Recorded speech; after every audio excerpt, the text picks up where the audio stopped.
What's up everyone, hope you're good. We got a real nice tune for you today on the BMW E30. Perfect. Just getting a quick tandem clip with one of my friends, almost took him out there.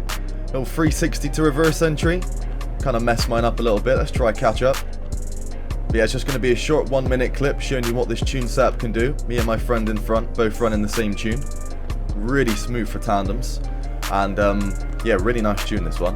What I'll do after this quick drift lap is show you the body kit I'm using, show you the whole tune, and I'll talk you through it and tell you how you can make it more your style of drifting as well. And then any questions you got about the tune, drop it in the comments and we'll help you out. So it's going to be a nice bass tune, but I'll talk you through how to make it more your style as well. Just a quick little lap to show you what we can do. Let's try go for a big tandem reverse entry. Oh, hey, not too bad. I thought they were going off course, so I was going to stay away from him, but no, they actually did it perfect, better than me. And let's finish with a little cheeky 360, nice. Very nice little clip there.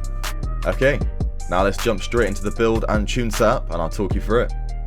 Okay, so here we are at the upgrade menu. You want to go into your body kit section, and I'm running the D Master body kit. Everything else you can do whatever you want. And also for my wheels, I'm running this one here in the D Spec category. So there you go, there's my body kit and setup.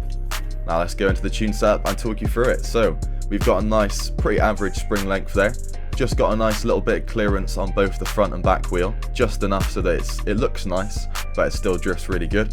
We've softened the springs a little bit just to give it a nice, smooth, proper drift setup. And then I've stiffened up all the dampers just so there's no sort of body roll, crazy stuff going on, and so it just handles really smooth and really nice. But there you go, 5,000, 5,500, 6,000 and 6,500. And then the front toe, I've put that a little bit out. That helps with drifting and stability in straight lines, and just gives you a bit more drift angle as well. It's quite a few things that does. Rear toe, we've put that a little bit in. That's going to stop you from spinning out and definitely help quite a bit with that, and keeping the car kind of facing the right way. Camber, we've put quite a bit on the front, nearly 5 degrees. Nothing too crazy though. And the rear camber, we've just got a tiny little bit of camber. It's pretty much flat, so we've got a nice bit of grip on the back wheels. And then for the front wheels, obviously when you're drifting, they'll be more level because we've got quite a lot of camber there, so you'll have a nice amount of grip there. For the anti-roll bars, I've got 25 on both, nice and stiff so there's no body roll, especially for keyboard players and stuff, none of that horrible twitching side to side. And then the caster we've got at 7, gives you a nice transition speed, nice and smooth and realistic as well. Everything that we do in our tunes is realistic to what you would do in a real life drift car, and within the sort of realistic ranges of what you would do in adjusting stuff. Ackerman Angle, I've gone quite high with 80%. This is quite an important setting, this one. If you're new to the game, basically what Ackerman Angle does in this game here with controller assist on, so not steering wheel, just for controller, what the Ackerman Angle does is the lower you have it set, the less drift angle you can get. Basically the game locks it out, so if you've got like 30% Ackerman Angle, if you try and drift holding full steering, full throttle, it won't even spin out and you won't even get max drift angle. Once you start getting up to like 50, 60, 70, it goes to like max drift angle, and it also makes sure the wheels are perfectly straight. As you'll see here, when you lower the Ackerman, the wheels aren't aligned, and it's not what you want for drifting. What you want is the wheels completely aligned really for drifting 100%, but I'm going to say I usually run this tune at about 90 to 80. But yeah, if you're new to the game, drop the Ackerman down, you'll spin out less, but you'll get less drift angle, and it won't be such smooth drifting. If you're on keyboard, probably you want to run it below 50 or 60 Ackerman Angle, because with keyboard it's really difficult to stop spinning out. So that's a little bit about the Ackerman Angle there. If you've got any questions about how to stop the car spinning out, how to do something different with the tune, all you got to do is drop it in the comments and I'll get back to you and help you out. Max steering angle, obviously we want the maximum drift angle we can get. And with all our tunes, perfect fitment, even when drifting at full steering lock. No wheels going through the fenders or anything, nice fitment. Onto the wheels, we've got 18, so I think I've upped it a little bit from the 17s. Also bumped up the tyre width just for more grip and better drift performance.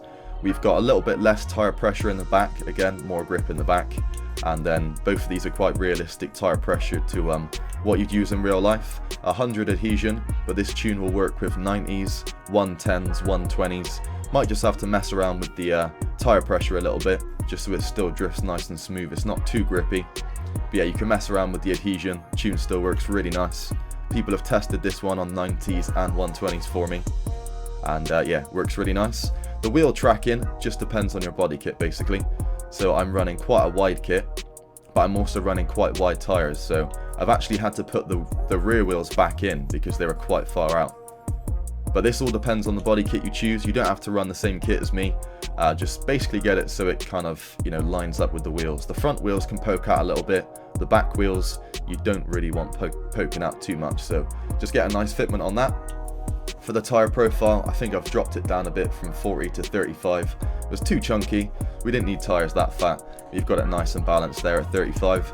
Engine, I've maxed out the tune-up. The torque I've got on the lowest setting. That just means that you've got a lot of power and well, torque basically at the low rev range, as this is a low horsepower car. Definitely want to go for that. Rev limiter, maxed out 10,000 revs this car goes up to now. Got the turbo, and we've maxed out the turbo as well. On the transmission, the type doesn't really matter, it's just the sound of the gearbox. So sequential if you want that sequential sound, or normal if you don't want it. Diff locking ratio, we've got that set to 0.85, which is basically a limited slip differential. That's what most real life drift cars use.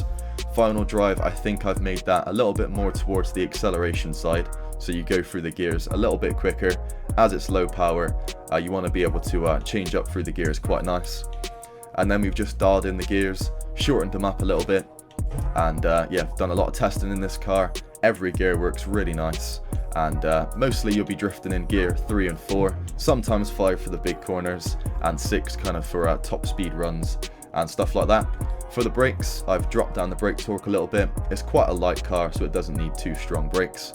And then I think I've put the front brake bias up a tiny little bit, just so you can do left foot braking, get a little bit more angle, and just a nice way to set it really. 70 I run on pretty much all my cars, sometimes 75, sometimes a bit lower, but 70 for this one's very nice.